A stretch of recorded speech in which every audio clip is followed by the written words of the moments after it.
I'm going to resume saying on Derech Hashem. We are holding by Derech Hashem, by the Rav Mendel Kessin. It's Chelik Rishon, first part, Perek Dalet, and it's basically Sifkot and Hay, 5. Okay. But it's been a while, so I think it needs somewhat of a chazara. Just to recap some of the ideas. It's been quite a while, in fact.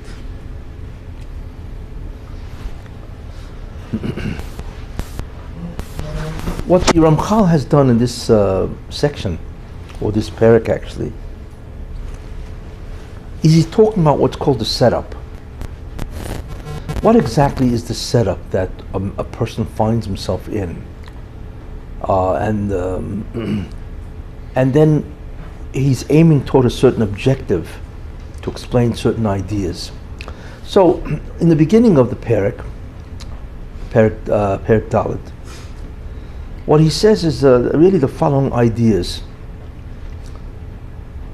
The Rav Hashem created a unique composite. He created a being. Now, normally there's two types of beings.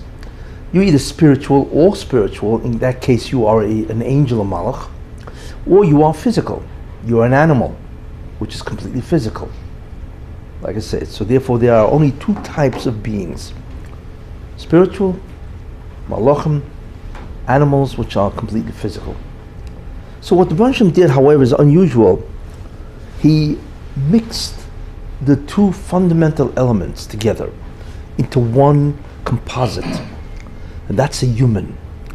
What a human is, he's a physical being, yet he has an neshama, which is in some way connected or attached to the physical. And that type of being is highly unusual, obviously. In fact, the humans are the only composite that exists. Everything else is either physical or spiritual. It's never a combination. But a human being, an Adam, is both a neshama and a physical. We don't have an appreciation really of how antagonistic one is to the other. Really, when you think about it, if you mix fire and water, fire is antagonistic to water, and water is antagonistic to fire.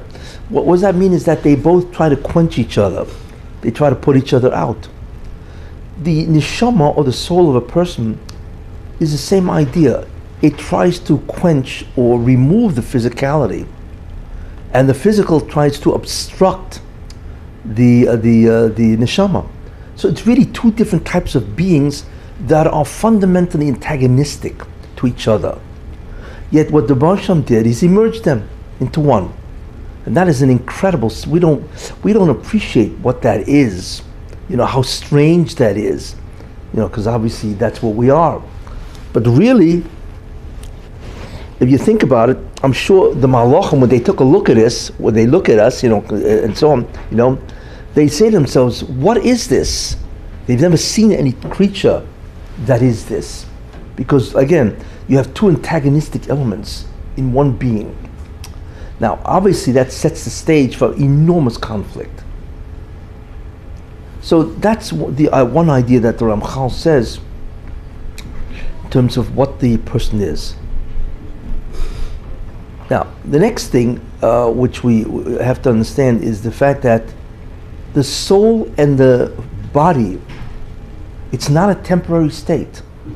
It's a permanent state. You see, it's a permanent state. That means in Olam Haba there's a body. This is the Ramchal Shita, his opinion, which is different in many ways than the Rambam. The Rambam holds that in the Neshama, in Olam Haba, there will only be spiritual beings, souls, neshamas, not physical. Whereas Al-Pi Kabbalah, the Kabbalah Sari and the Ramchal, that is not true. They disagree obviously with the Rambam. Because the body itself will be eternal, although it would be different obviously. But the bonding, the merger, the unification of body and soul as one entity is an eternal matter, never stops. Although there will obviously be tremendous differences between the two. So that's another thing that the Ramchal says, that the bond is not temporary, it's permanent. even though it does have a temporary stage on death, and I've gone into the reason why, but there is a temporary stage for specific reasons because of the acts of Adam Harishon. But basically, it wasn't meant to be that way. It was meant to be just neshama and guf, and that's the end of it. You see. So that also is the idea that the Ramchal says.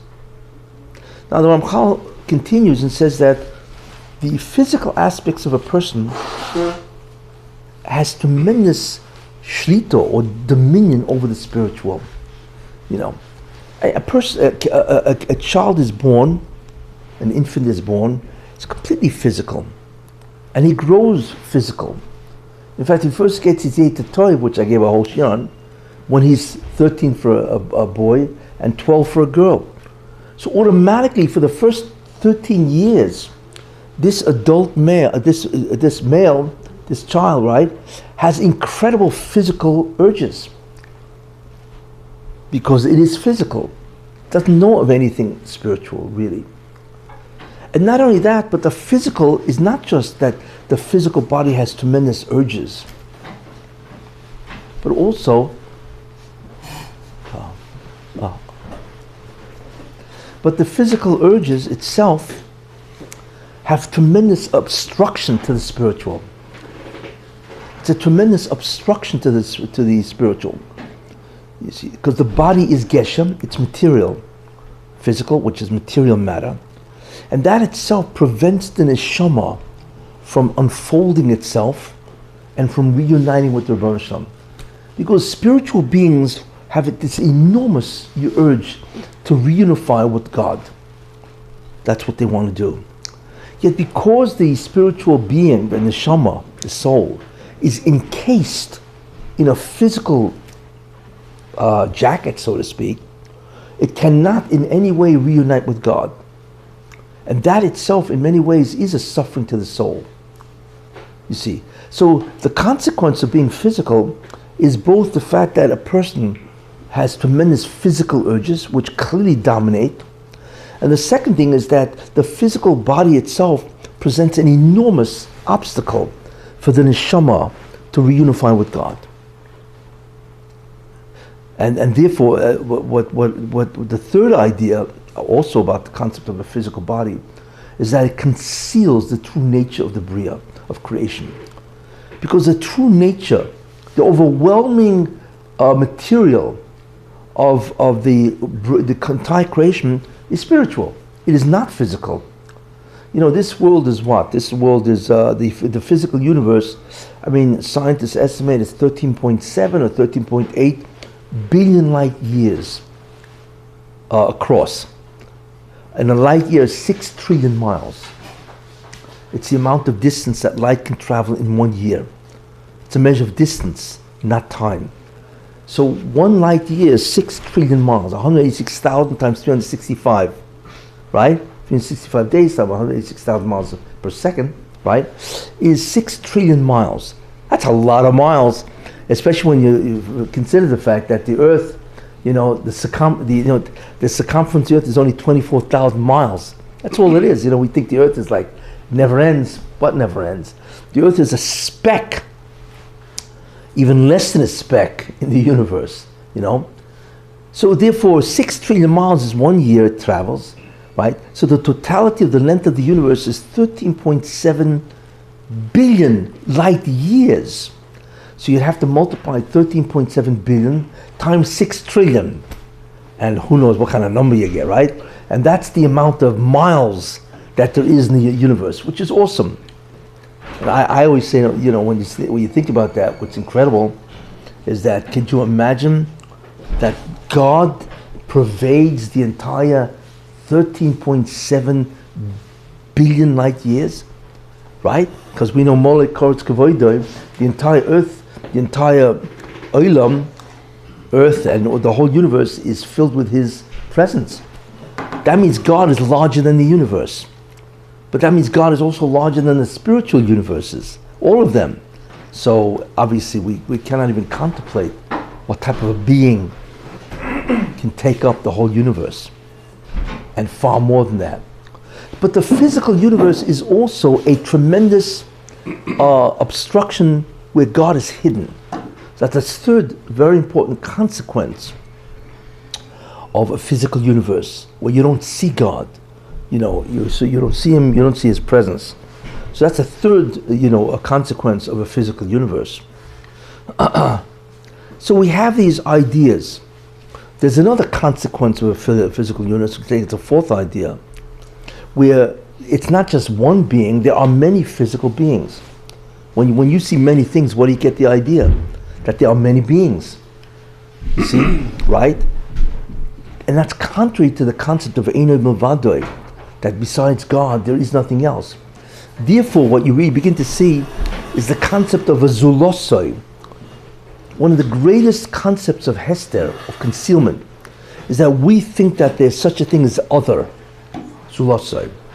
That's what we think, that there is such a concept as an other, But really, everything emanates from God, you see. And God is, and the Russian, the God is the only thing that exists, and so on, So therefore, a physical universe creates all these kinds of difficulties for the neshama, the soul. It's a lot of stuff, Maybe we begin to feel sorry for the neshama, the soul, like it's so overwhelmed with the physical universe and so on, the physical situation. So therefore, we have this. On the other side, we have a neshama, right? That's in some way encased, whatever that means, in a physical body, right? So what's the neshama going to do about this? Well, obviously it's incredibly uncomfortable. So what does the neshama try to do? It tries to break out. Now the neshama is much more powerful than the physical body.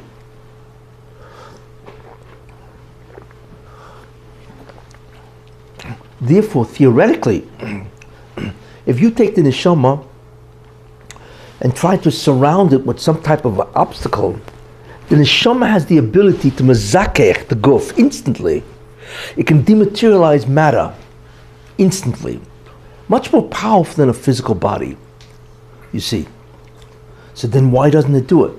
So the Ramchal said previously that it can't, because the Marsham was geyser, decreed.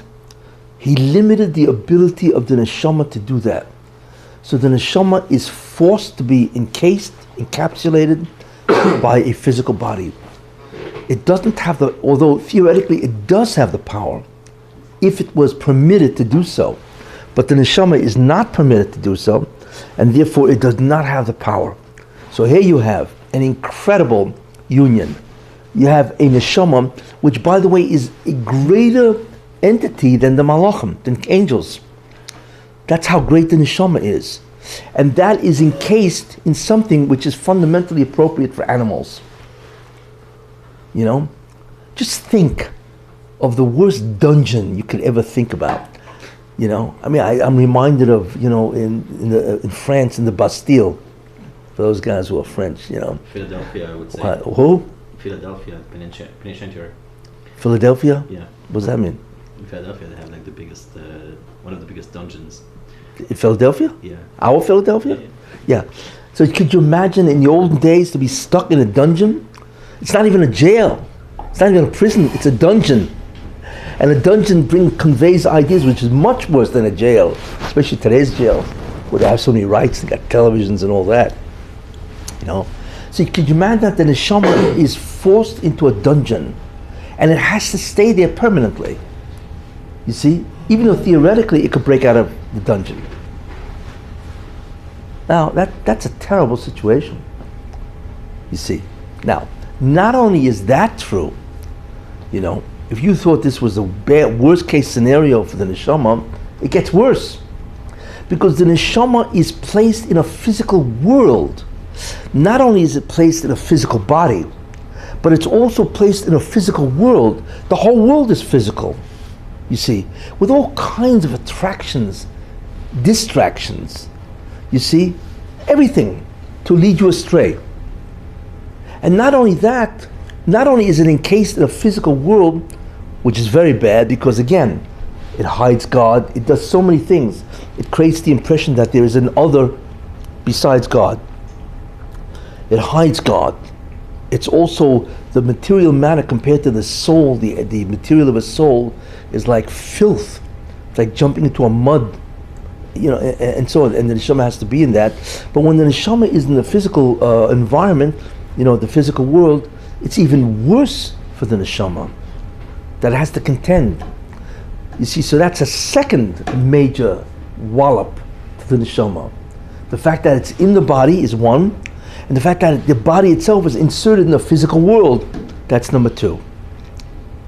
But there's a third aspect. What's that? Where the Rebbeinu Shem forced the person to interact with the physical world. You see, it's not like, okay, there's a physical world and there's me, and I'm going to sit and in my house and learn Torah all day. It doesn't work that way. You need to make a living. There's all the physical needs that you need to do, which forces you, right, to interact with the physical world. So it's not like you could be a hermit. That's what hermits do. See, a hermit goes up in the mountain, has nothing to do with the physical the world. At least they try to, and they can meditate all day, which is what I think they try to do, meditate all day, and chant. They chant and they meditate. That's basically what they do all day. Okay, and they, whatever. But really, being a hermit is an abnormal situation. Most people, if not everybody, has to go to work. They want to go to work, get married, have kids, have a job, right? All kinds of stuff that are physical. So not only are you physical, not only are you in a physical world, you have to engage the physical world constantly. Constantly. So like, you begin to ask yourself, what chance did the neshama have if that's the case? See, it's a pretty bad situation when you put it all together, and so on, So therefore, this situation which the Rosh Hashem placed in the neshama, how does it get out of this? How can the neshama be released from this dungeon? And that's what the Ramchal is now up to. We're now up to. In this type of situation, which is unremitting disaster for the neshama, how is it going to get out? Because it cannot purify or dematerialize the physical. So then what does it do in some way to become spiritual and so on? So that's what the Ramchal is now going to talk about. So this is the chazorah, so to speak, of what he's been saying until now. See, now he's going to try to solve that problem.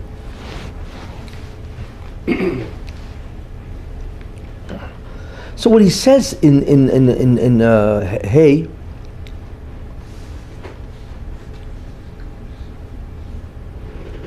that what the Baruch Hashem has to do is provide the neshama with some wherewithal, instrument, to get out of this situation, to again restore its spirituality, and not only that, to restore its connection to the Baruch Hashem.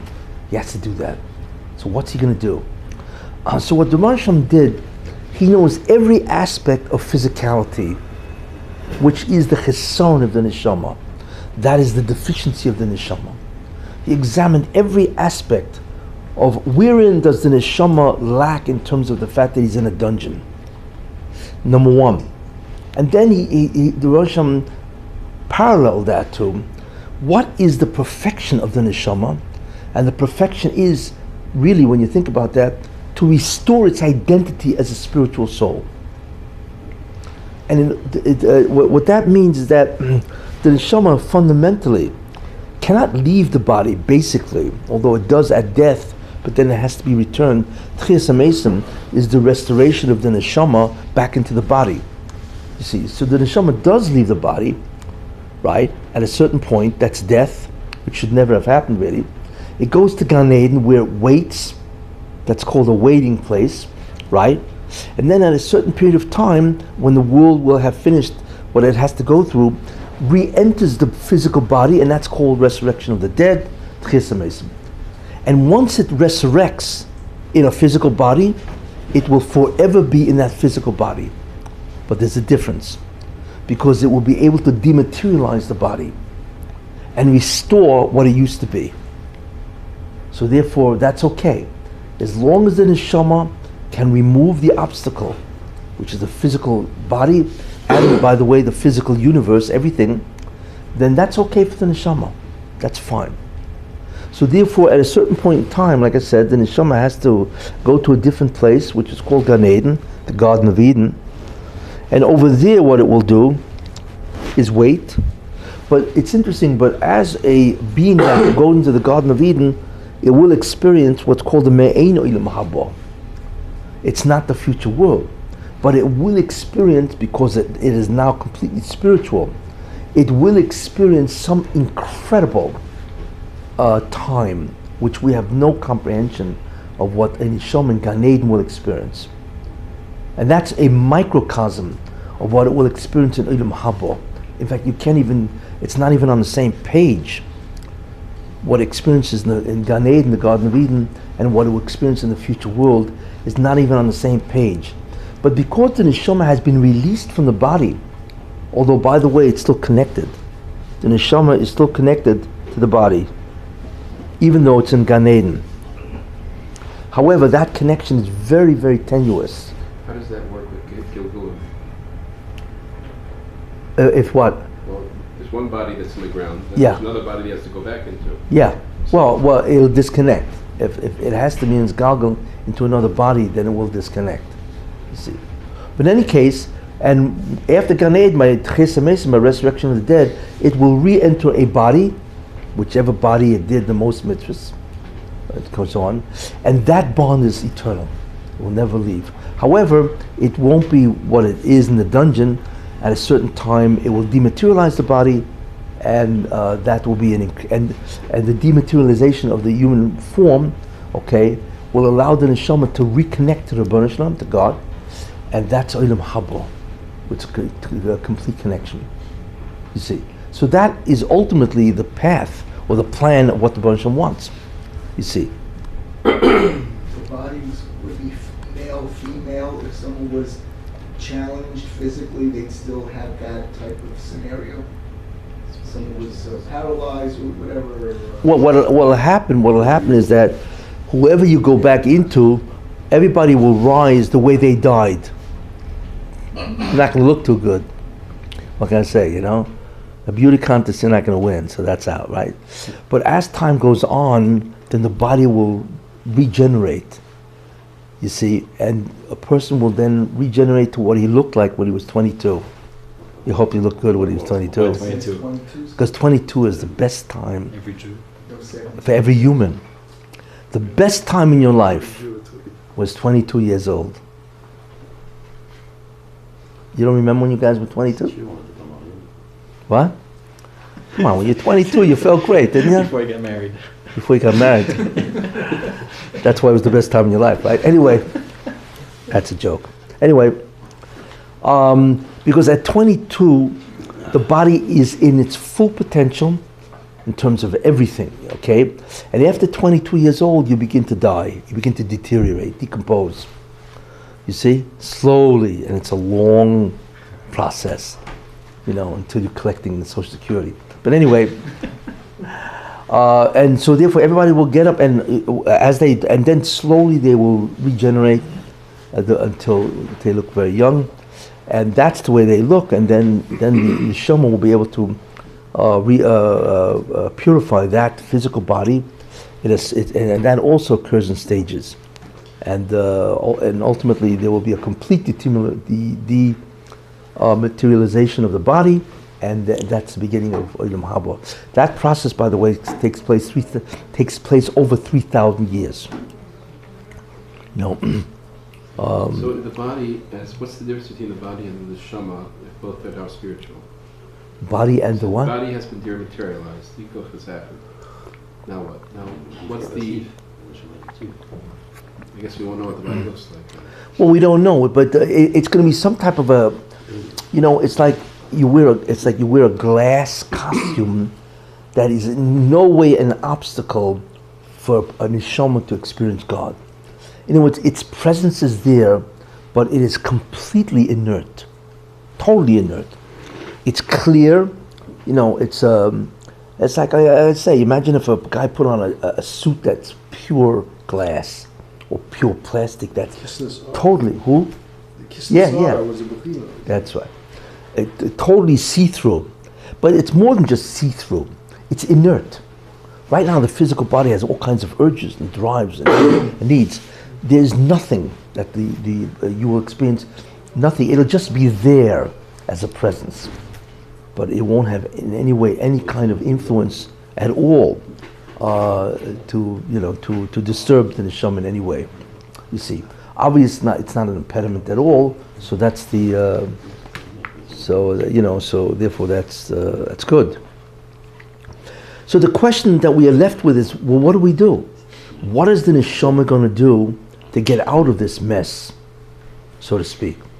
So what the Baruch Hashem did is very interesting. He said, I will allow the neshama to dematerialize or to get out of this dungeon because I'm going to create or command specific procedures and limitations. And if the neshama does these things, then automatically, okay, it will have the ability in potential to dematerialize the body. But the interesting thing about it, obviously these things are called the mitzvahs. You see, what a mitzvah is, which is, it's in certain ways paradoxical. If you interact with the physical world, right, which is what every mitzvah forces you to interact with the physical world. But if you interact with the physical world, doing the activity that God said you should do, with a proper intent, then that act itself can dematerialize the physical world. So it's really, think about it, that the very act of interaction with the physical world is the very instrument that allows the physical world to change in potential. It's interesting. How does that work? What's that? How does that work? How's what work? What do you mean? How can an interaction with the physical world affect the opposite of what the physical world usually imposes? Which is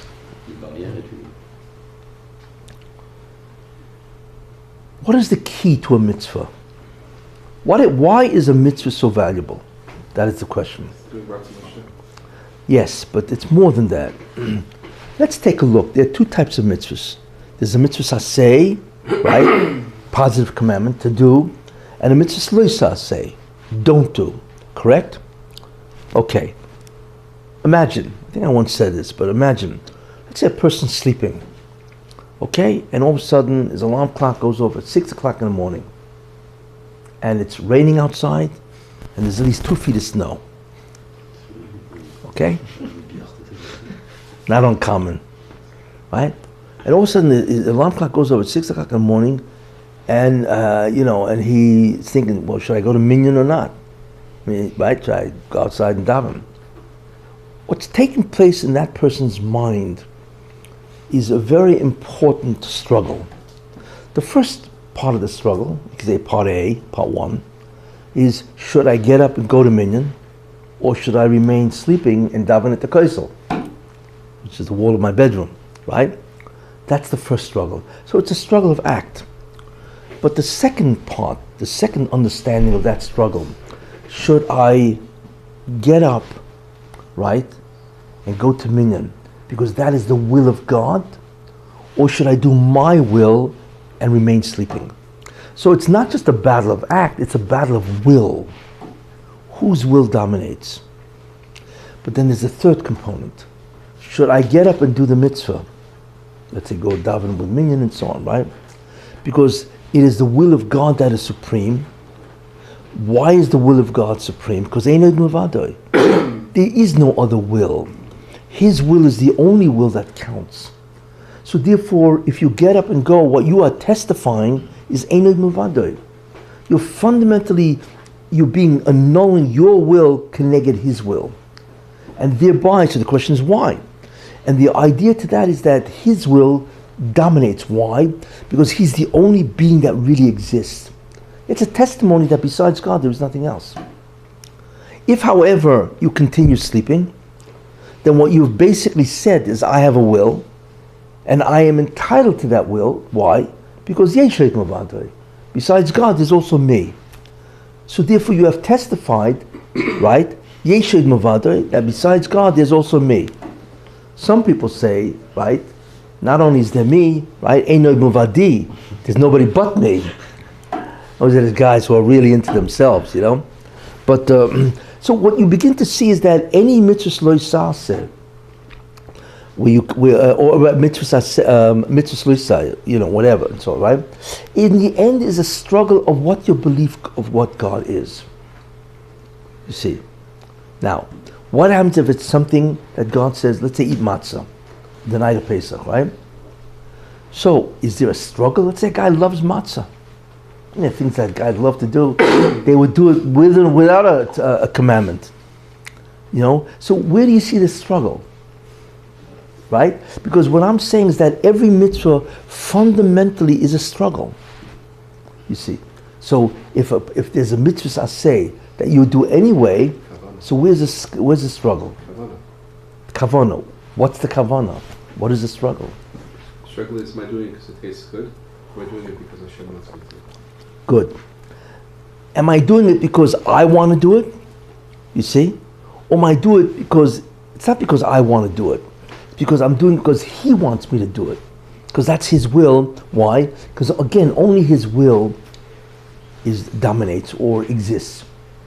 So if you think about it, basically every mitzvah always incorporates the belief of what is your personal belief about God. Every mitzvah incorporates some aspect of that struggle. Therefore, if in the end what you did the mitzvah, right? You did the struggle and you did the mitzvah and so on. Fundamentally what you've testified is Einei B'vadai, that God is one. That's what you've testified. And therefore, that automatically creates reality. I long ago once made up a statement, it's a principle. Behavioral conformity toward an assumed reality creates that reality. In other words, if you behave in a way which assumes a certain type of reality, you will actually create that reality. Especially in terms of a mitzvah. If your acts consist of acts, you see, where clearly the consequence or the significance of the act does testify to a God and the uniqueness of God, then you will create the reality that you will see that reality. So what you do is, it's not that you create the reality that already exists, but what you create is your ability to perceive that reality. And that's Olam Haba. You see? So it's really zelo mazeh. What you create or what you testify is what you will experience. If you do a mitzvah, then you will experience what the mitzvah is testifying, and that is that God is the only one that exists, and that is the experience in Olam Haba. If, however, you sin, right, then what you're really saying is my will dominates. So to the extent that you believe that you also are unique vis-a-vis God, to that extent it will reduce the amount of experience that you have the Rebbeinu Shem. Because it's Mida Keneged Mida. You think you're somebody, so that reduces your ability to see the real truth. And the enjoyment of Olam Haba, the joy, the ecstasy of Olam Haba, is the comprehension and the experiencing of the unity or the oneness of God. That's what it is. Now we don't know how, but the joy of Olam Haba is the experiencing of God's uniqueness, His oneness. So therefore, if you can experience that, great. If you don't experience that, or if you have an enormous reduction in that type of experience, then obviously you've reduced your Olam Haba.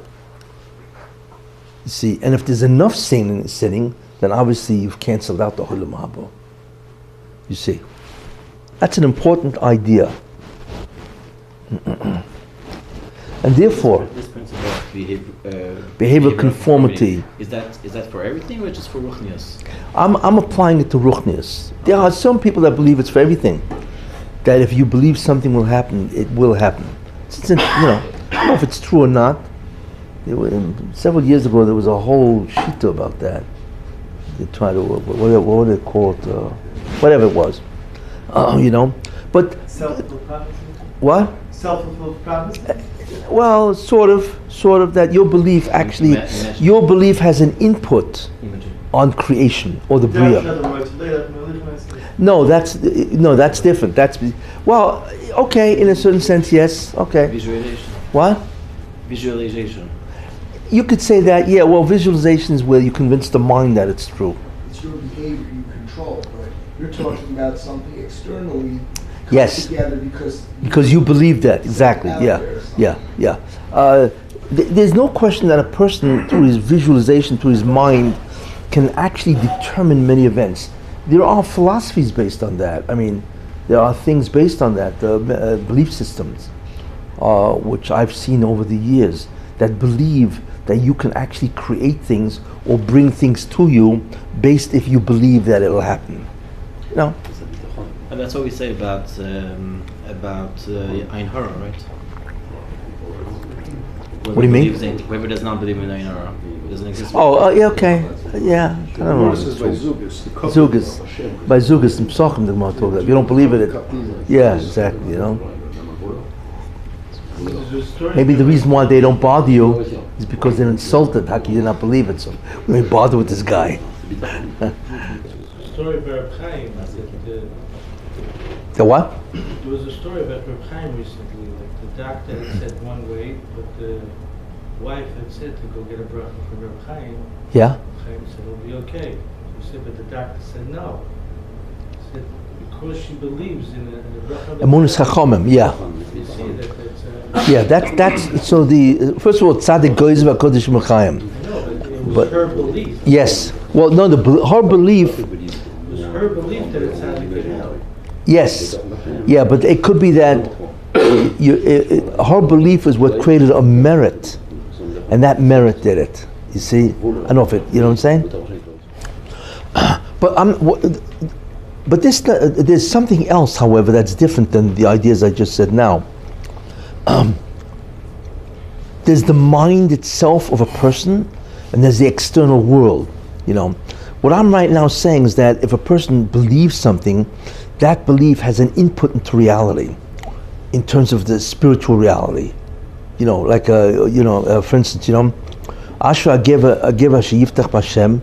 Happy is the man that believes in God, and therefore V'hoya Hashem Eftachai, God will be a trust for him. You see. Because God will respond what you believe in. You believe I can help you? I will help you. You don't believe I can help you? I can't help you. You see.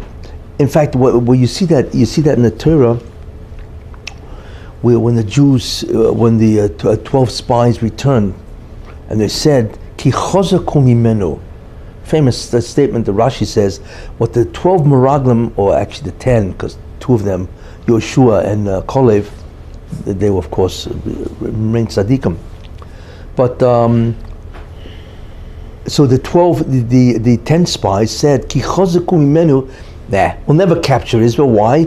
Because they are greater than him. So who are they referring to? So Rashi says they're referring to God. That the ability of the giants or whoever inhabited Eretz Israel, their power is greater than God. You see. So then, afterward they died, you know, the Meraglim died, the spies died, and all of a sudden Amalek attacked them and they wanted to fight Amalek. So Moshe Rabbeinu says, don't do it, you will not succeed. And they didn't. They went out to fight Amalek and they were killed by Amalek. You know, why? Because once they believed that there's a power greater than God, so then God says, hey, you believe that they're greater than me? Forget it, I'm not going to help you out. In other words, I conform to your beliefs. And therefore they were killed. You see, the important idea about God, which is interesting, is God responds like a shadow, a sail. A shadow waits. If you move, your shadow moves. You don't move, your shadow doesn't move. Same idea. The Rebbe Hashem responds to your movement and your beliefs. So if you believe that God can do anything, right, then he will do anything. But if you believe that he's limited or restricted, then not that he is, but he says, listen, if that's what you believe, I'm going to conform to your beliefs. And that's what that means. If you trust in God, then He will be for you as a trust, because since you believe He can do anything, He will do that for you. You see? So bitochen is not only a merit, it's also a belief, which automatically allows God to act according to your belief. How does that coincide or work with Schar B'Onish and Zeros? Meaning Hashem is nigzar, let's say Hashem on a person a certain thing. Yeah. Let's say a lack of parnasa. Yeah. But the person has bitachon that he will have parnasa. He has real bitachon. Well, okay, now you're going into bitachon, when does it work, when does it work, and so on. I'm just saying the general principle of it. It may not work because in order for him to do his mission, he can't do what he wants. We don't know what we don't know what our mission is. So a guy says, well, I want to become a multi-millionaire. So God says, you can't, because if you do, then it's another mission. So what's the whole point? You need to do your mission, not somebody else's. So God will stop you from becoming wealthy, because that's not your job. We can't, so even if you believe that He could make you wealthy, He won't, because in that case, it's detrimental to your whole purpose of life. You see? So obviously, but at least if you believe He can do it, He would do it, if not for other considerations. You see? So there are obviously always other considerations. So, you see? You said before there's different levels of physicality. There's the body, the world we're in, and the interaction. And the interaction, correct. So the Mishnah we read today about Olam Haba seems to indicate that it's talking about the interaction with the world. And if a person accepts Al Torah, yes, we remove from him the physicality of interaction with the world. He doesn't have to interact as much with the world. But is that how it works? Maybe the moments we first start with interaction with the world, and then we go at the end we remove the materialism from the body. Meaning, is it in order?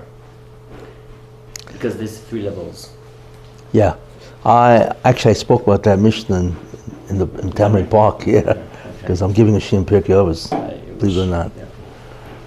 Anyway, no, but that it's a little far. Yeah. Is what? It's a little far from. Yes, listen, maybe move back. Anyway, no, that's different, because I explained that in a different way. That even in interacting with the physical world, you could limit the amount of interaction. If somebody says, I'm going to commit and immerse in Torah, right, then automatically you will limit the amount of interactions in the world. You still have to eat, gotta drink, you sleep. It doesn't stop those things. But the necessity of parnasa, it will stop. This is going to, Rab Nechoni ben Akana. He says that, right? The necessity. So therefore, you can influence the amount of interaction. That is true. But then if you become a hermit, you also reduce the amount of interaction. You see. But what it means is that if a person dedicates himself completely to Torah, then that will create a situation where the Baruch Shem will say, okay, you don't have to go to work, I'll send you the parnasa, and you don't have to worry about the government for tax and all that kind of stuff. So in that sense, you can do that.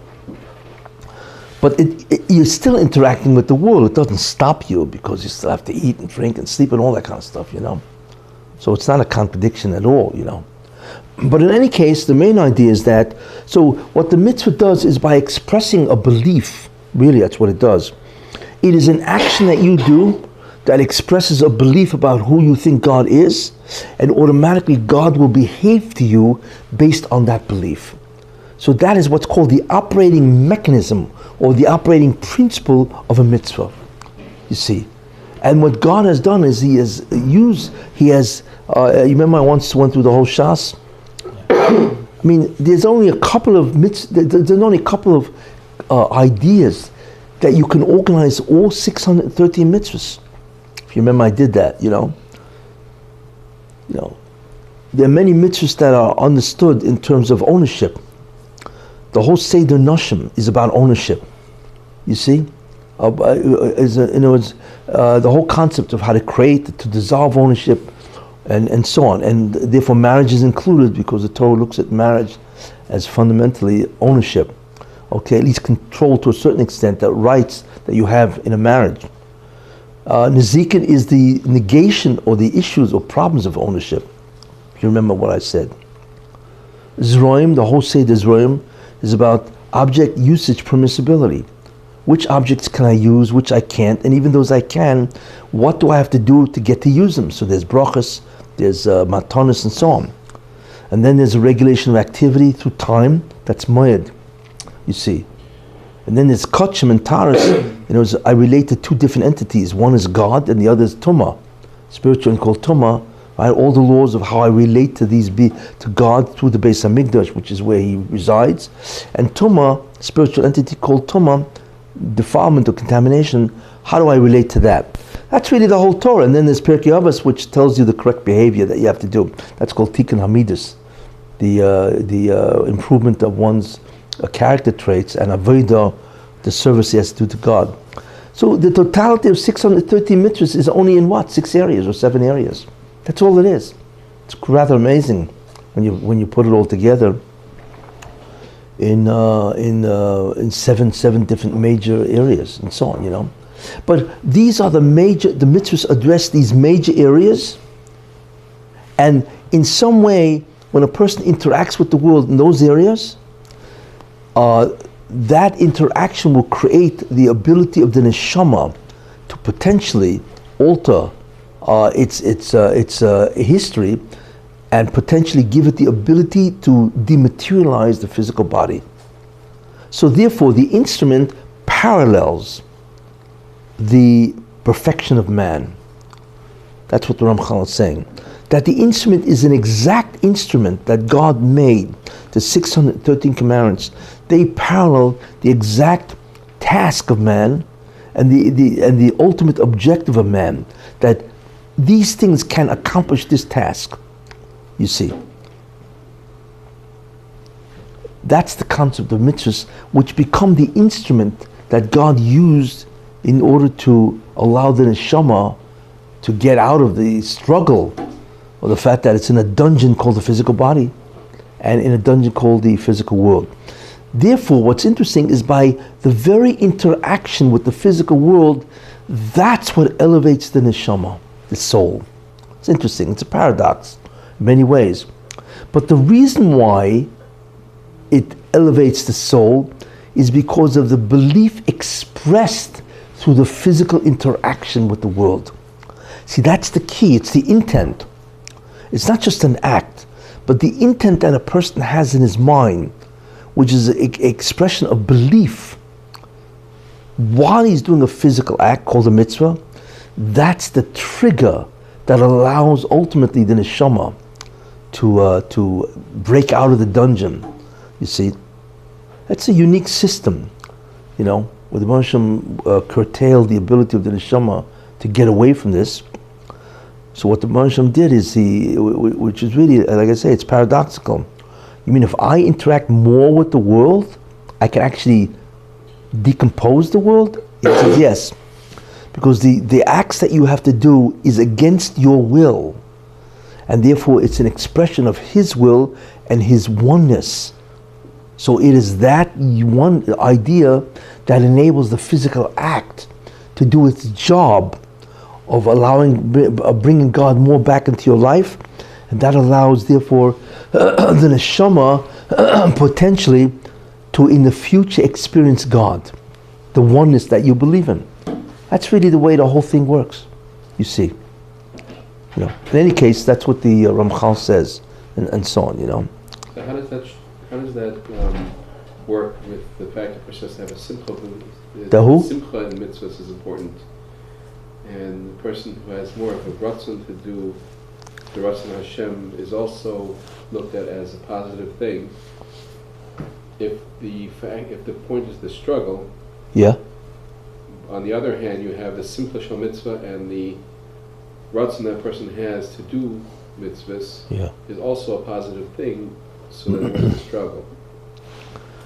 There's a pasuk in the Torah by the Tochacha with the punishments or the of Klal Yisrael, where it says that I will enable the goyim, right, to destroy you. This is part of the curses of the Torah, the admonitions of the Torah, where it says that the Moshe will allow the goyim to really destroy you, and they will be tremendously mesameach with the destruction of the Jews. You see, tachas. Oh yeah, why? Tachas asher lo yavadeto as Hashem lokecha b'simcha, because you did not serve God with joy. Therefore, that will allow the goyim to destroy you with joy. So the question is, what does that mean? It should have said, because you didn't serve me, right? You never served me, you didn't do the mitzvahs and so on and so forth. Therefore, they can punish you, they can destroy you. But it doesn't say that. It says, because you did not serve me with joy. What do you mean? I did serve you, but it wasn't with joy? So that's what enables the goyim to destroy us? What's the logic of that? You hear the question? The answer, which I say about this, is what, in a certain sense, you're referring to that. Which comes first, belief or emotion? In other words, I believe something and then I feel, I react with some type of emotional response, or do I have the emotional response and then I believe? Which is it? Emotion. Emotion comes first? Who says emotion comes first? That's Yohanan's part. Wait, who says emotion comes first? You do? What's the question Again, which comes first? I have a certain emotion and then that forms a certain belief, or I have a certain belief and that creates an emotion. Belief comes first. You come see belief. And anybody else say belief? Who? No, you can't say both. No, it's a chicken or egg business, you know. It's, which came first, the chicken or the egg? Hey, you got to commit. So you say belief. Anybody else say belief?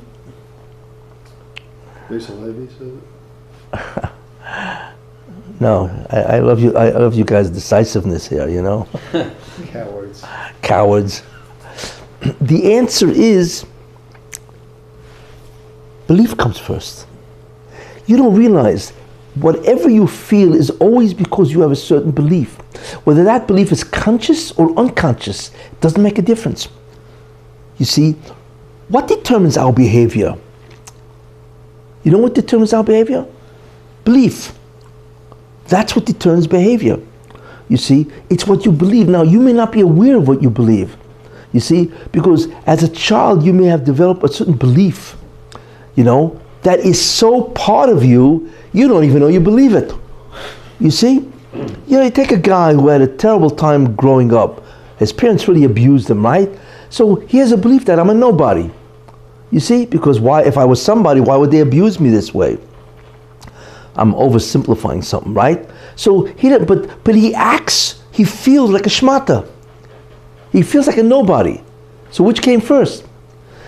But he doesn't even know that he is a shmata, because he has long ago lost contact with that belief. You see, interesting. What determines your behavior is your belief.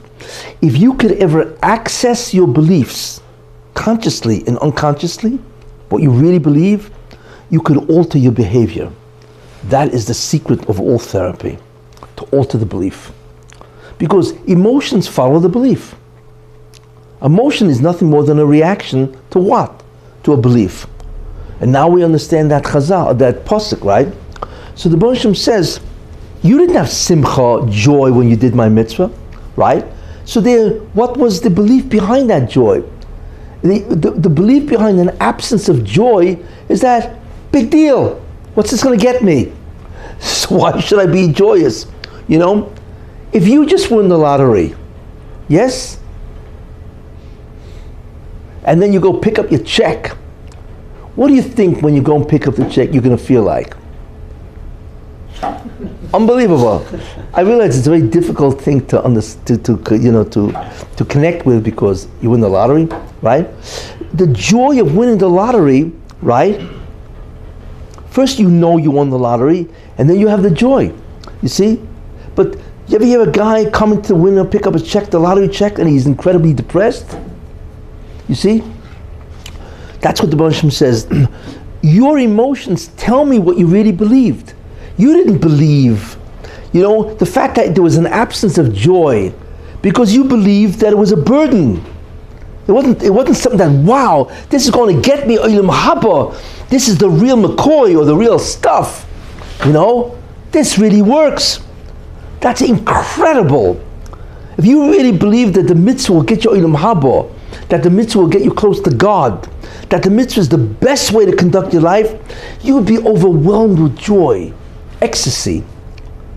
But if you don't believe that, I gotta go to Minyan. It's ridiculous. I have to eat kosher food. I'm starving. What a burden to get rid of.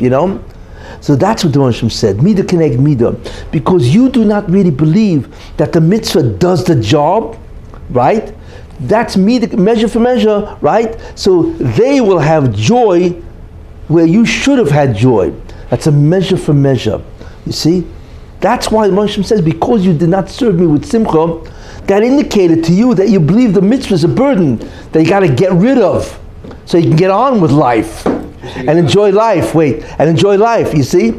That's the way you feel about my mitzvahs, that you can get on with life and enjoy life. And as soon as you remove the mitzvah, right? So therefore that indicates that you don't truly believe that the mitzvahs I gave you is incredible. You don't believe that it's unbelievable beneficial to your life, you see? And subsequently, you've detracted me, because if you believed I'm a kol yochel, I'm omnipotent, and whatever I do is to do good to you, then guess what? So I won't do good to you, right? I'll do bad to you, because that's what you believe. When you believe that a mitzvah is a burden, what you're really saying is that, why did you do this to me, God? What'd you do this to me for? Did I deserve your mitzvahs? You see? So you're looking at it, it's bad, right? It's a burden. It's something to be, chucked, And not only that, you got tarumas to God. What I got to go through this nonsense for? You see? So Hashem says, wait, you believe that I'm not a mativ? That I actually do good, right? That I have the capacity to do that? Fine, okay, so I won't do good to you, right? Now what's not doing good? You're going to fail, you're going to have goyim, that invites, you see the logic, that's the connection. So it's the emotion that always follows the belief, not vice versa. You see how it works? Okay, so it's not a contradiction to the struggle. No, not at all. You could struggle with joy. There's a guy who's got to take an exam. And if he takes the exam, he can open up an incredible, he's an MD, right? He's got to take the MD boards, whatever they call that, right? And then he's going to open up an office and, and make a fortune, maybe. It all depends, is there Obamacare or not Obamacare? Anyway, so of course he's struggling, he's got to take that exam, you know what I'm saying? It's a struggle, but there's a joy because this is it, this is the end. When I pass this, I become an MD, a doctor, and I can make a lot of money, be respected, and all that kind of stuff. You see, so struggle doesn't remove the concept of joy. It's not antagonistic to joy at all. Depends what the struggle leads to. You see. So where does Atzlus fall in? Meaning, if my whole struggle is, do I believe in Hashem or not, basically. Basically, that's what it is. Where does Atzlus fall in? Atzlus? Atzlus. Laziness. Laziness, yeah. Where does it fall in? Yeah, in the struggle. Meaning, some people have an extra dose of laziness, right? So because laziness, I want to say something. If somebody said, I'm going to give you a check for $1 million, but you got to come over now to pick it up. You think anybody would be lazy? No. No, it's insane. You know what I'm saying? If you really believe that the mitzvah was incredible, that it was a way that you will perpetuate your existence in the greatest manner possible, you'd run to do the mitzvah, wouldn't you? Sure. If you believe doing the mitzvah is like receiving, $100 million check, would you be lazy? Who would be lazy? Of course not. So therefore, if a person is lazy because he says, I don't really know if it's going to do any good for me, maybe I'll do it. It's what's called a gamble. It's probably not going to work, but on the chance that it may work, I'll do it. But I'll take my time. Give me a day or two to get my act together. That's what, if you really believed, ask yourself, that something was going to be incredibly good, you would never be lazy. You'd jump up, run to get that check. You see? But that's the problem, you know? Because do we really believe what a mitzvah can do? So they say atzlus is a behavioral indication. I don't know if we call it emotion, but it's a behavioral indication that you don't really believe in the authenticity and the truth of what a mitzvah can do. It's really what it is. Let's face it. You know, we know that. If we really believed what it could do, we'd run to do the mitzvahs. You know what I'm saying? You know? And then ultimately that's what it is. And that's why a lot of people have atzlus. A lot of people are walking around with a tremendous chalisha, weakening of their faith. You know, for a lot of different reasons. And it manifests itself as, okay, I'll take my time to do the mitzvah. There's reason. You have to be a zoras. You have to be run and enthusiastic, you know. They say on the Ari, one of the reasons why the Ari, right? The Ari, the incredible Kabbalist, the Ari, right? One of the reasons why he merited to receive Eliyahu, because he learned with Eliyahu, that's how he knew all the Kabbalah. Why he merited such incredible greatness.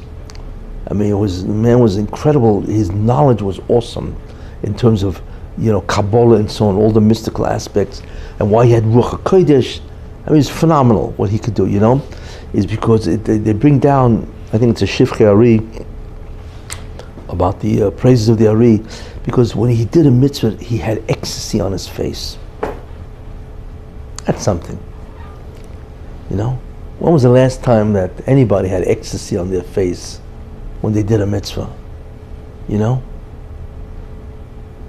You got to really search back a long way, if ever. And the reason for that, let's not kid ourselves, is because of belief. You know, we don't have that belief anymore.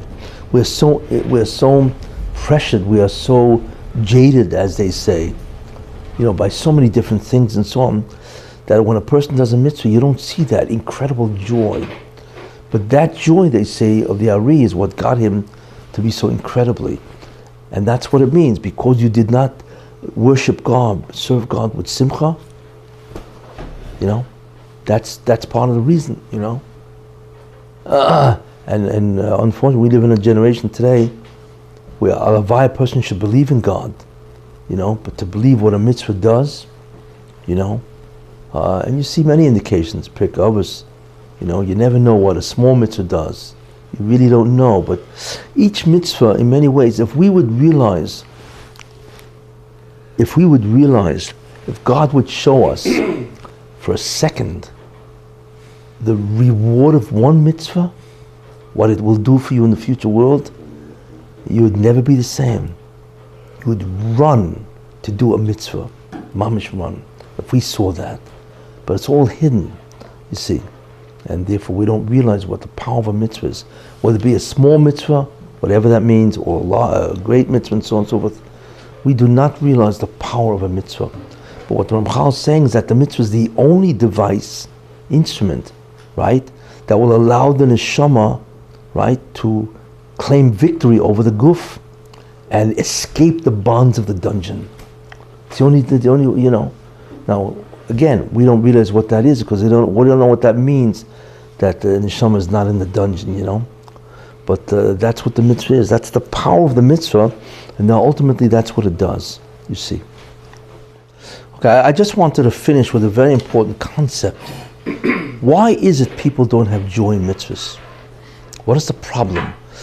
But the flip side of that is, how would a person solve that problem? How do you get joy in doing a mitzvah? You see? And the answer to that is a very important concept. Judaism is about two things only. What is reality, and how do you behave in that reality? That's the whole Judaism. Again, what is reality? What's real? What's fake? And the second thing, based on that reality, right, what do you do? How do you behave to conform to that reality? That's it. That's what Judaism is all about. Now, the mitzvahs is what? Is the behavior aspect. Yes? How to conform to what you believe. Correct? But the problem is, most people just study behavior, called mitzvahs, right? And that's what Shulchan Aruch is. How to behave in the correct manner, right? That's the halachas, the laws in Shulchan Aruch, right? And the laws, of course, are about all the mitzvahs. That's what they study. That's a tremendous mistake to study only that. Because if I do the Shulchan Aruch, how does it affect reality? You see, they don't study that. The study of what a mitzvah does, the study of reality that Judaism says what it is the study of Hashkafa and Kabbalah. That's reality. So the question is, if you just study how to behave, what's the joy? I do a mitzvah. Some mitzvahs, like there's so many different conditions. You ever learn the Lamates Malachas and Shabbos? It's astounding how many halachas there are just to avoid doing 39 malachas, right? So this is the concept of behavior, right? Which is very important, no question about that. But if all you study is behavior, the mitzvahs, and all the different ins and outs of the halachas and so on, right? Where's the joy? The joy can only come if you know the reality of what a mitzvah does. What a mitzvah does. That's the only time you can have joy, you see?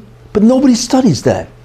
It's a terrible thing, and therefore nobody understands what a mitzvah does, why there's a mitzvah, and so on, So everybody's basically focused on what?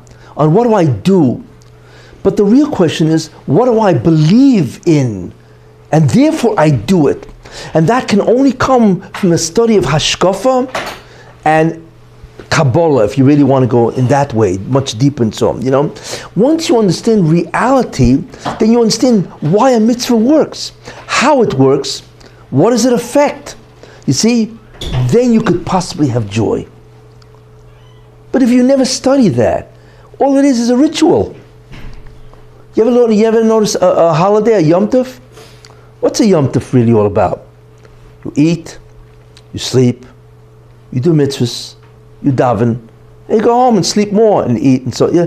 Where's the joy? Whatever. When you finished, Pesach just passed. Yes? Where were you? What did you do on Pesach? Where's your growth? You didn't experience growth. Come on. You had a lot of matzah, and God knows how many potatoes you had, right? Because everything is potatoes these days, right? And so on, right? Fine. So we did the mitzvahs. We did the matzah, the morah, the seder. We did all that, right? Fine. But where's the joy? If you don't understand what Pesach is about, al pi hashkafa, you see, what the real meaning of Pesach is, the whole concept of the liberation of Zoyama, which is the whole shiur on Pesach and so on and so forth, the whole concept of what matzah really represents. It's the guf without Zoyama. Whatever, there's so many aspects of Pesach. Then how could you possibly have joy if you have to eat a kazayas matzah, b'chdei shiur, it's got to be within 9 minutes, right? Where's the joy in that? You have no idea what in the world you're doing. All you are is going through the motions with behaviors which are completely mysterious to you. That's basically it, let's be honest, right? You're going through a holiday with behaviors, mitzvahs, that are completely mysterious to you. You don't know why they are, and so on. Matzah, morah, korban pesach. You know what I'm saying? Chometz. What's the story with this? Yeah, of course. So we observe them. Great.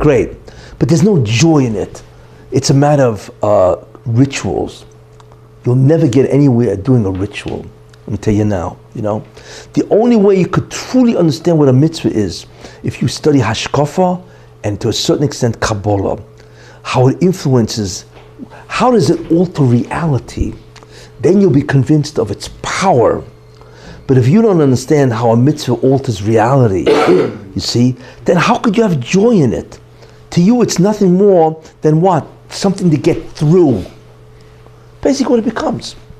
You're really honest? That's what happens. And this is true of every single holiday, including Shabbos. And it's true of every single mitzvah. Why did the Ari have such simcha? Obviously, because he understood clearly what the reality system is of Jews. of Judaism, because he was a master of Hashkaf and Kabbalah. So how can he not be joyous? You see? Because he knew when he did a mitzvah, he knew exactly how it interacts with all the spiritual world, what it means and what it's going to do for him as a person, you see? He knew what his mission was and so on. He knew his talents and abilities. You know, when he sat down to learn or to give a shiur, it was an unbelievable passion because he believed. Why did he believe? Because he knew reality. That's the mistake everybody makes.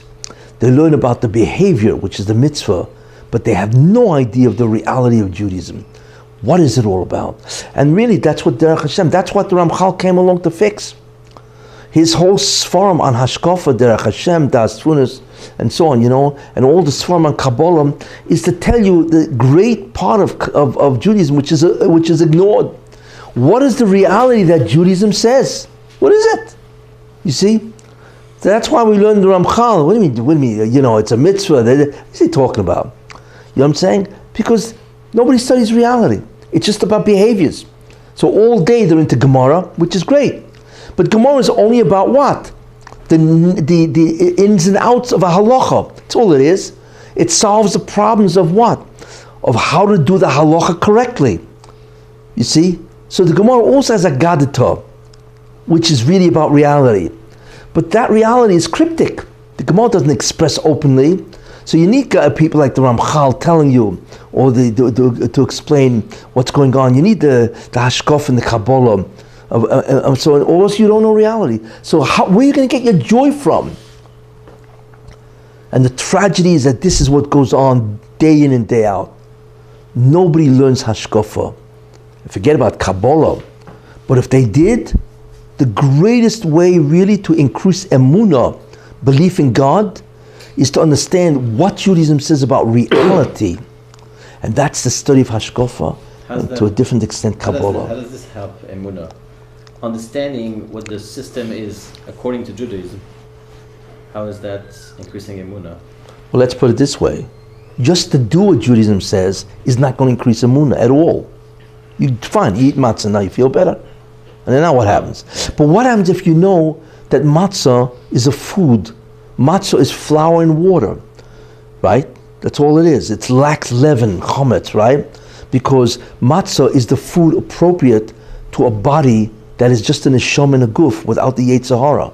That's why we eat matzah on Pesach. You know, once you have a different meaning of the reality, and what it does is perpetuates or furthers the death of the something, because you're now eating a food that lacks a symbolic oichel of that. You see? It's knowledge. It's not emunah. No, but you understand? No. Belief comes from knowledge. The more knowledge you have, the greater is your belief. That's where it comes from. You see? You have to know. Look, what does it say? Da es Elokei Avicha, right? Know the God, right? Know about who God is, right? And then v'ovdehu, then you can serve Him. You see what I'm saying?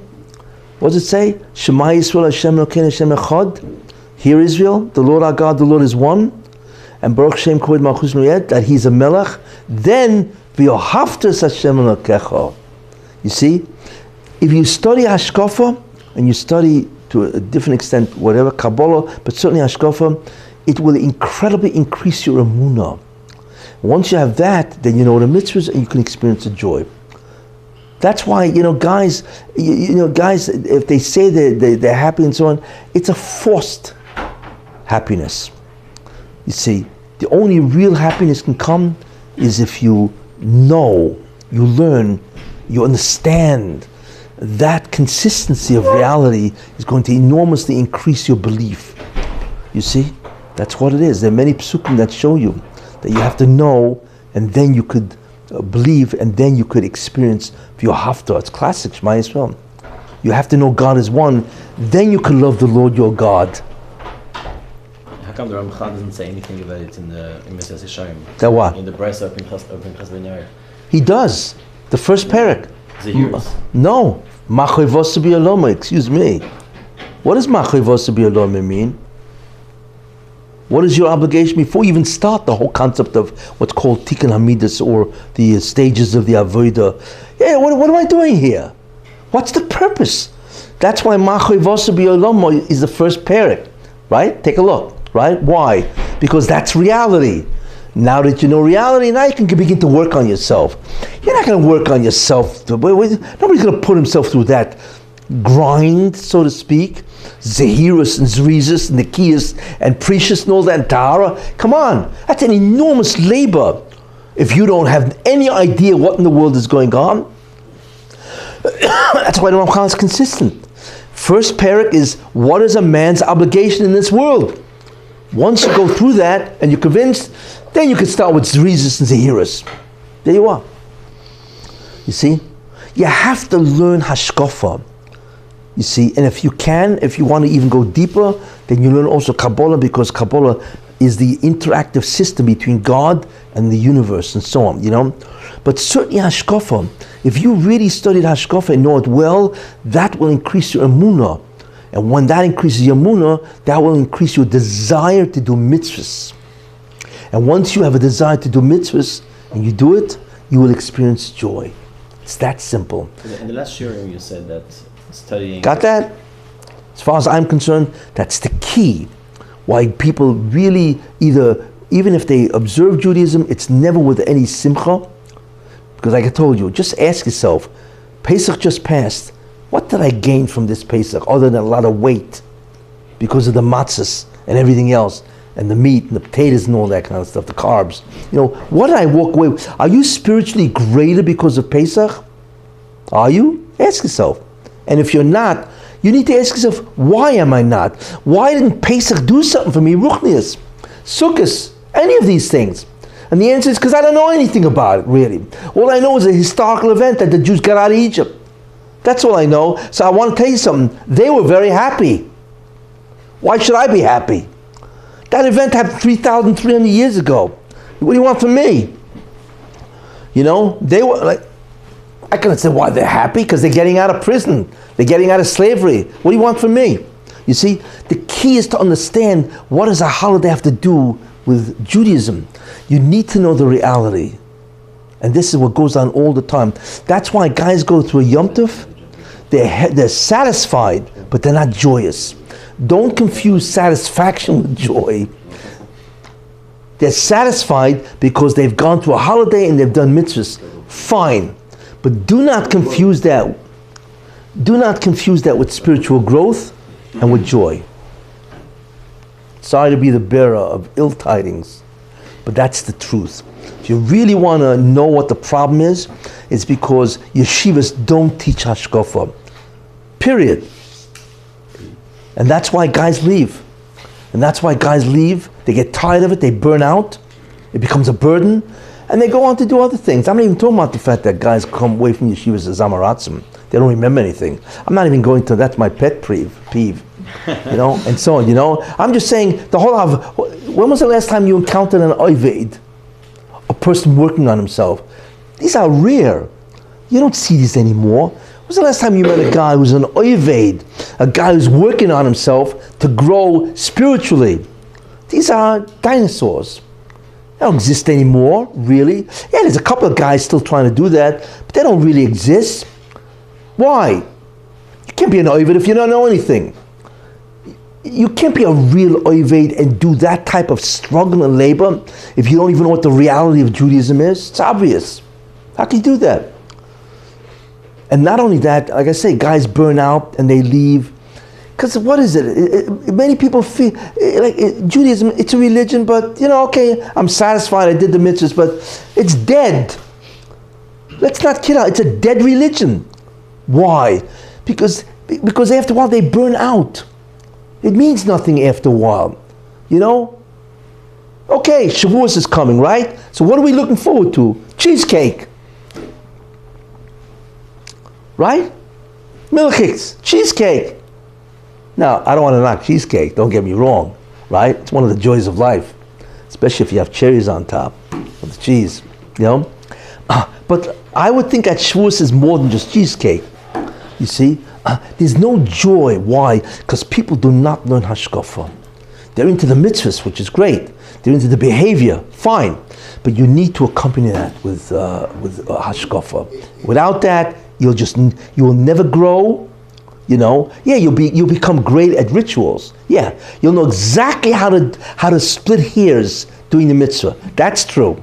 Yeah, you know, and you'll be able to get up there and give a shiur about how to do this mitzvah, that mitzvah, and how to burn the chometz, and how to makam tashbisu. Yeah, that'll be great, you know.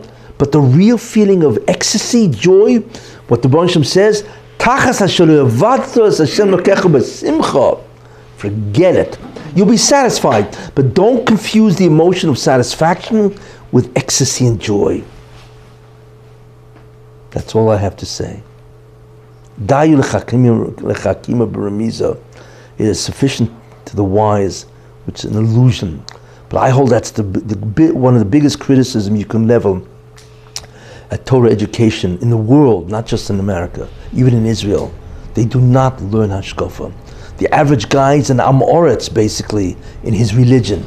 Yeah, he may know a lot halachas, but in terms of his hashkafa, he's an amoritz, basically. It's astounding. Yeah, go ahead. The problem in Kirin, a lot of people think it's tradition and nostalgia. It's nice to do, but you can also be nice without it. Yeah. You're missing the whole... They're missing the whole ball game, as they say. Yeah. We find Oved Hashem, like the Avdus concept we're talking about. Yeah. By Hasidim, who learn Kabbalah. Yes. By Sephardim, who learn Kabbalah. Yes. And nowhere else. Why? Because they learn Kabbalah. Oh, You're just corroborating what I say. Yeah. By Hasidim, by Hasidim they learn Kabbalah, you know, and so on. You know. By Sephardim, you know, you find tremendous avodah by these people. Why? Because they know what's going on. They know reality. They know Kabbalah, Hashkafa, whatever, you know. But by Litvaks, forget about it. You know, the greatest thing a Litvak can do is say a pilpul. You see, but a pilpul is what? A pilpul is how to know what to do. You see? But there's no, you know, so the joy is what's called creative, to figure out how you answer the Rambam with a Rajba or something like that, or contradiction of Rambams. So there's a joy in what's called creativity. I figured it out. That there's no steer in the Rambams. You see, there's a joy in that, but that's an intellectual joy. You see, but there's no joy in the actual performance of the mitzvahs, and there's certainly no real attempt to be an oived, to really work on yourself to become spiritual. That's why the Mesilas Yesharim is, in many ways, it's what's called an anachronistic. It's not for this day. Who does this? When was the last time you met a guy who was into Precious? He was up to Precious. You know, forget about it. Forget it. Even a Zoras you can't even meet, let alone some. When was the last time you met a Kodesh?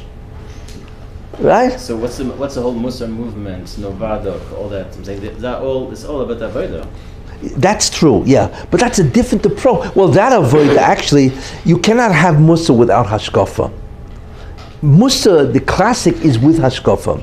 Take a look at the Chayvas Halvavas, right? It's not just Musa or the Orchas Sadikim. You know, any of the standard Musas from, they always include Hashkafa. They tell you what the Gemara says, right? And why it's great. They bring you stories for inspiration. You know, they do try to inspire you by giving some type of ideas. It's not the ideas of Ramchal, that's true. But at least it's not just straight halacha. You see? So therefore, just ask yourself, like I say, a true Ayved is a dinosaur. They don't exist. They, whatever. You can hardly find them. You see? And the reason for that is because there's no serious attempt to educate a Jew about what his religion is all about. What the reality is that Judaism professes to believe in. It's all about, what do I do? What's the halacha? Don't get me wrong, it's critical. But that's all they learn. They don't learn anything about the reality itself. And the knowledge of the reality is what makes you spiritual, really. Besides doing the mitzvahs, you see. You know, there's a Ramchal wrote a whole sefer called Derech Hashem on this, where he holds that the most important limud, he calls it Yediyas Elokus, to know who God is. That's Hashkaf and Kabbalah. You know, that's the greatest of all avodah and so on. And he's right, because without that, you're not an oived. You're not working on yourself. It's not an upward climb in spirituality. It's not. It doesn't exist. So the question, who in the world is reading Mesilas Yesharim? You know, it's like, you know, I always got to use the kick out of it. You know, the shiur has a Seder Musa. you know. So guys with Mesilas Yesharim and so on and so forth, you know. But it's an intellectual idea, not because he believes in reality and so on, you know. To my mind, in many ways, it's a disaster. Why? Because in today's day, there are so many foreign ideologies, so many. Think about how many religions there are out there, all vying for Judaism as the truth. You know what I'm saying? And not only that, there are so many distractions out there. There are so many Yetzer Haras out there. It's astounding. You know what I'm saying? What's going on here? So the only way to counteract these incredible amount of attractions, cell phones, smartphones, you know, 90% of a guy's time is looking at a smartphone. I once read that they calculate that a guy spends in any given week, I think it was, 150 hours on a smartphone. There are people who go to sleep with their smartphones because, God forbid, they shouldn't miss an email or something like that, or a text message, you know. The whole generation is so filled with Yetzer Haras, you know. So we're talking about reading the Mesilas Yesharim and doing it? Forget it. The only way to ever think about growing spiritually is you must learn Hashkafa. You need to convince yourself that this is reality. And then you will do the mitzvahs with joy. Why not? Like picking up $1 million check. Why would anybody be lazy? See? And like what you want to bring down. The proof of that is the Ramchal didn't write a Musa Sefer first. He wrote a chapter, the first chapter. What is the obligation a person has in this world? That is Hashkafa, isn't it? Once you have that, then you could do the rest.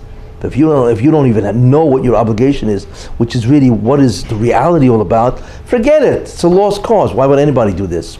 You see? So that's what I propose, that the yeshivas have to give a real shiur in Hashkafa, the whole system. And like I say, one of the best things to do is the Derech Hashem from Ramchal. It's one of the greatest form ever written in Hashkafa, in terms of what it says and the way it presents the Hashkafa. In other words, this is not a luxury. It's a necessity. It's really what it is. And people have missed the boat. They really have missed the boat. Okay, we will continue. Thank you.